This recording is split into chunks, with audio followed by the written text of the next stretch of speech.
اور جتنا ہو سکے اللہ کا شکریہ ادا کیجئے، اس لیے کہ اللہ نے یہ کسی کو شرف نہیں دیا، صرف دیا ہم کو اور آپ کو دیا کہ ہمارے پاس اہل بیت علیہ السلام کی شکل میں ایسے رہنما موجود ہیں اور جو ہماری ہدایت کے لیے، ہماری رہنمائی کے لیے آئے تھے۔ بس دو چار جملے تمہیدی، اس کے بعد اصل موضوع کی طرف گامزن ہو جائیں گے ہم، کہ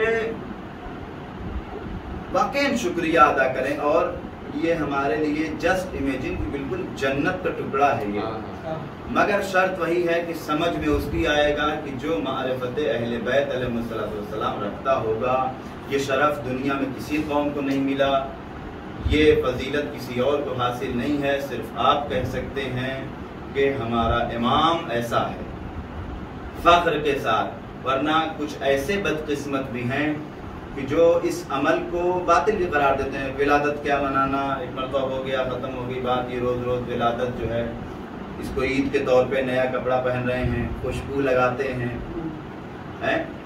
یہ کیا ہے؟ روزانہ جو ہے ہر سال 15 رمضان کو، 13 رجب کو، 3 شعبان کو، سمجھ گئے، اب 9 شعبان کو، تو الگ الگ تواریخ میں جو آپ اپنے ائمہ طاہرین علیہ السلام کی ولادت و شہادت پر جو یہ برپا کر رہے ہیں، تو سب سے پہلے اس شبہے کا ازالہ کرتے چلیں کہ غور کیجئے گا۔ اس کے بعد آتے ہیں تھوڑی سی 2-4 جملے امام حسن علیہ السلام کی فضیلت میں، اور پھر اس کے بعد امام حسن علیہ السلام کیا کہتے ہیں اور کیا چاہتے ہیں، اور وہیں انشاءاللہ گفتگو تمام ہو جائے گی۔ ایک صلوات پڑھ دیں محمد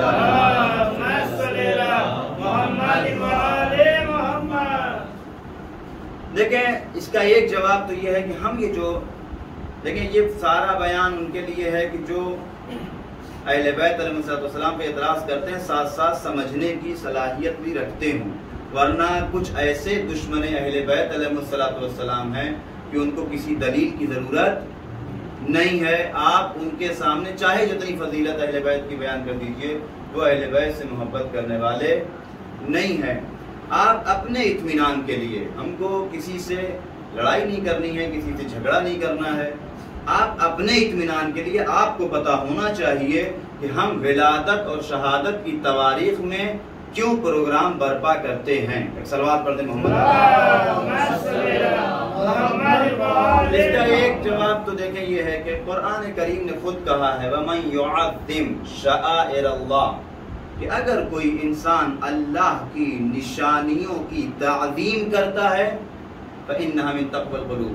اب آپ بتائیے کہ اللہ کی نشانیاں کیا ہیں؟ ویسے تو کائنات میں ہر چیز اللہ کی نشانی ہے، ہر چیز اللہ کی نشانی ہے نہیں کائنات میں، حتیٰ کہ سورج، چاند، چرند، پرند، شجر، حجر، سمندر، پہاڑ، دریا، انسان، پتھر، جانور، جو بھی اس زمین و آسمان میں ساری کائنات میں جو وجود رکھتے ہیں وہ اللہ کی نشانی ہیں یا نہیں ہیں؟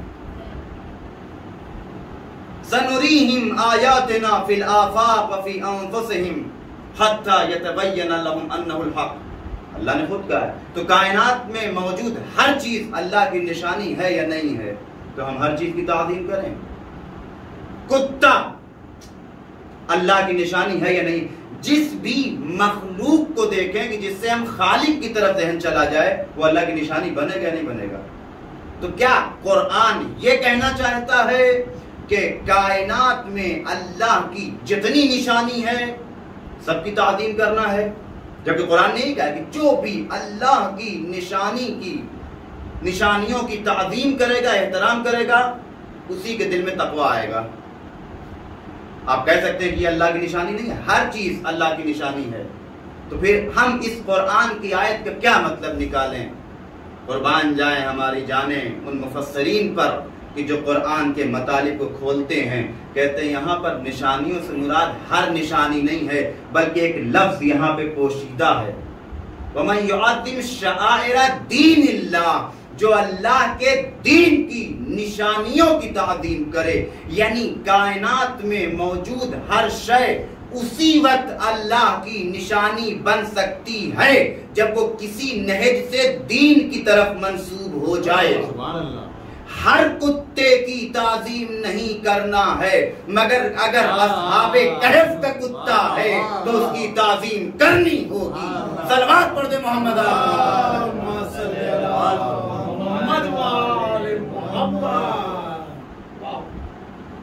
حج پہ جاتے ہیں، کیا ہے وہاں پہ؟ یہاں پہ چاہے جتنا مچھر مار لیجئے، اب تو خیر میدان عرفات اب تو اے سی لگ گیا ہے، اب کیا ٹینشن ہے، ورنہ وہ تھا کہ اگر آپ وہاں پہ مچھر اگر بیٹھا ہوا پیار سے چلے جاؤ، آپ مار نہیں سکتے، فوراً آپ کے اوپر کفارہ ہو جائے گا، ہے یا نہیں ہے؟ اس کے بعد آپ ساتھ ساتھ وہاں پہ آپ کو یہ جو ذی الحج میں بقرعید کی 10 تاریخ کو ہر آدمی بکرا قربان کرتا ہے، اللہ کی راہ میں نہیں کرتا ہے، یہ سنت کس کی ہے؟ جناب ابراہیم علیہ السلام کی۔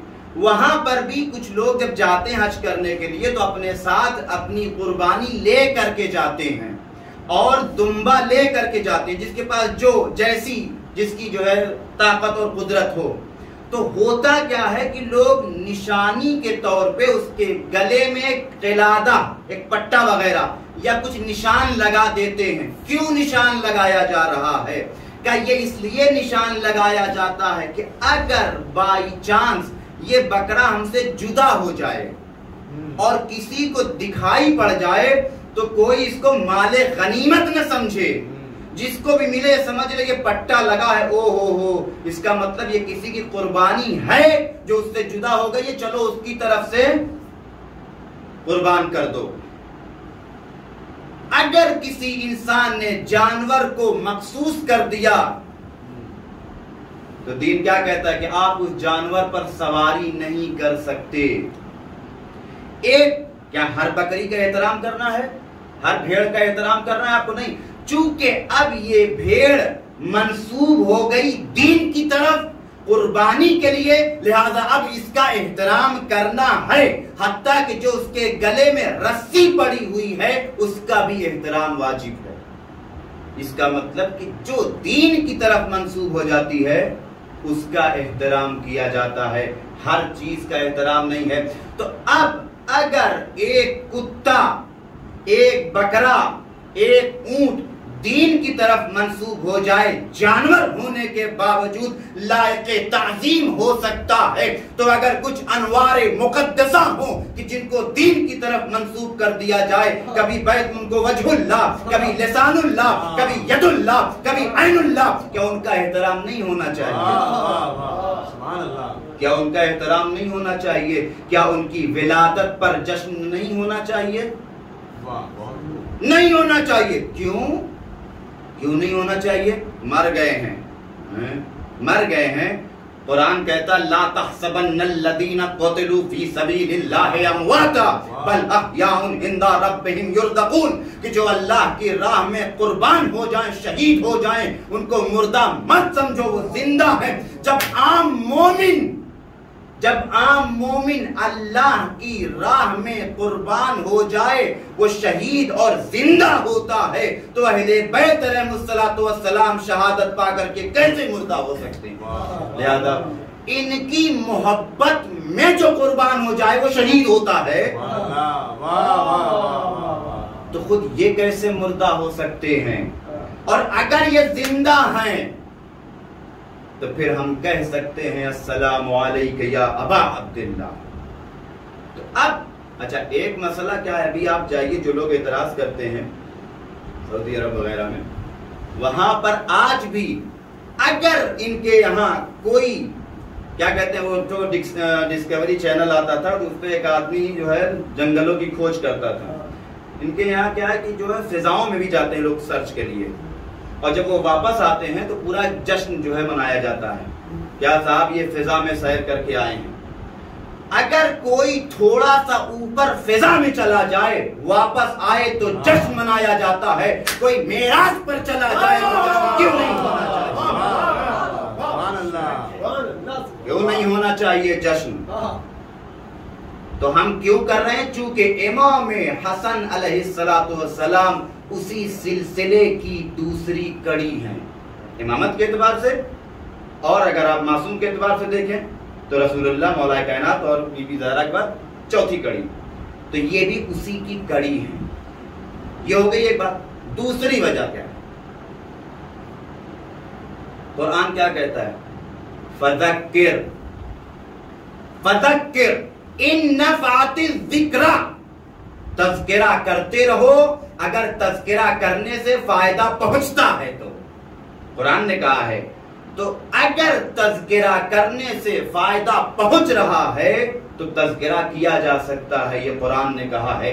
ہم امام حسن علیہ السلام کا جو تذکرہ کرتے ہیں تاکہ ہمارے بچوں کو، ہمارے جوانوں کو پتہ چلے کہ امام حسن علیہ السلام کون تھے، یہ کیا چاہتے تھے، ان کی سیرت کیا تھی، انہوں نے کیا فرمایا تھا، تاکہ انسان اس کو اپنی زندگی میں ڈھالے اور اپنی زندگی کو ویسے سنوارے کہ جیسے خداوند عالم چاہتا ہے.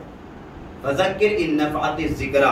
ورنہ آج دیکھ لیجئے جتنی بھی اقوام ہیں کیوں مٹ گئیں؟ اس لیے کہ ان کے یہاں تذکرہ نہیں ہوتا تھا، ریپیٹیشن نہیں ہوتا تھا، بار بار بار بار بتایا نہیں جاتا تھا. یقین کے ساتھ کہتا ہوں اگر 26 جنوری اور 15 اگست ہر سال نہ منایا جاتا تو آج آپ کو نہ پتا چل پاتا کہ مہاتما گاندھی کون تھے، بھگت سنگھ کون تھے، چندر شیخر آزاد کون تھے. صلوات پڑھتے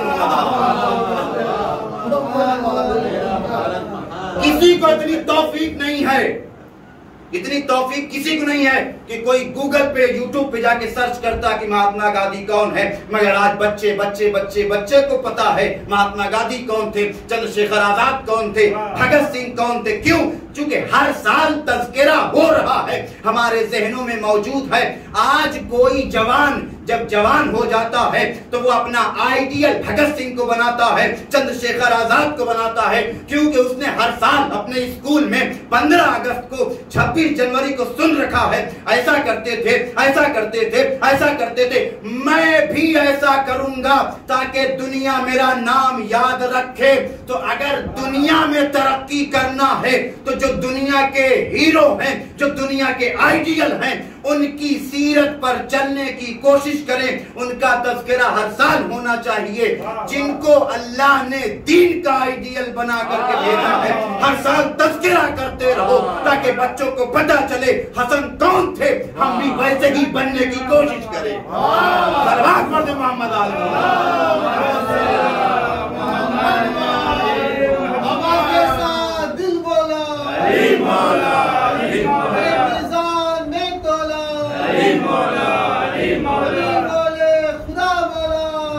مولا